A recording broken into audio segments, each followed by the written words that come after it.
auraient tous été infectés, incapables de contenir la propagation d'un virus zombie. Non, j'y crois pas. Et pour preuve, partez en exploration dans un endroit où le froid conserverait n'importe quel cadavre. Abritez-vous dans un igloo et... tiens, pourquoi ils ont pas mis une torche normale ici? Bref, utilisez le four pour cuire de quoi manger tout en profitant de sa chaleur qui fera fondre un bloc de glace bizarrement disposé juste à côté, balayant les tapis au sol et révélant une mystérieuse trappe. Dedans, on y retrouve tout le processus de guérison, la potion de faiblesse, la pomme en or et même une malheureuse démonstration. Tout ce qu'il faut savoir pour pouvoir combattre l'infection. Mais alors, pourquoi n'ont-ils pas survécu?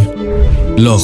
Une ressource rare, difficile d'accès et pourtant cruciale car ingrédient essentiel pour lutter contre la contamination. Et quand vous découvrez à la même période que dans une autre dimension, elle y est abondante et qu'en plus y vit une espèce bien moins avancée que vous, les piglins ont été conditionnés. Forcés à ramasser le plus d'or possible, ce dernier était ensuite transporté puis utilisé pour fabriquer des remèdes. Mais pour savoir où tout a commencé, remontons un peu en arrière. Bien avant la ruée vers l'or, avant même toute première contamination, car il y a des gens qui depuis le début se font bien discrets mais qui sont probablement au sommet de la liste des suspects dans cette histoire. Un groupe de villageois à la peau plus pâle et terne que leurs congénères qui malgré les similitudes ne partagent pas du tout les mêmes valeurs. D'un côté on défie la mort, se permettant même d'enfermer des créatures innocentes et de l'autre, plus religieux, préfèrent ne pas jouer avec ce qui les dépasse. Cette dissonance dans leur façon de penser les aurait reclus de force, loin, très loin de la civilisation et peut-être qu'épris d'une soif de vengeance envers ceux qui les auraient chassés, ils auraient eux-mêmes mis au point ce virus et je n'ai pour preuve que le fait qu'ils semblent avoir compris comment créer de la vie artificielle, que les sorcières maîtrisant les potions semblent s'être alliées avec eux et surtout qu'ils sont totalement ignorés par les zombies. Et qui de mieux pour le propager à grande échelle que ceux qui construisent, explorent, parcourent les déserts et les jungles des profondeurs jusqu'au sommet. Sauf que malheureusement pour les anciens constructeurs, ce virus était bien trop efficace. Allant même jusqu'à commencer à infecter les piglins eux-mêmes, ils ont dû de toute urgence les renvoyer dans le Nether avant d'abandonner les portails en laissant même des restes au passage. Aujourd'hui, on peut retrouver certains villages abandonnés,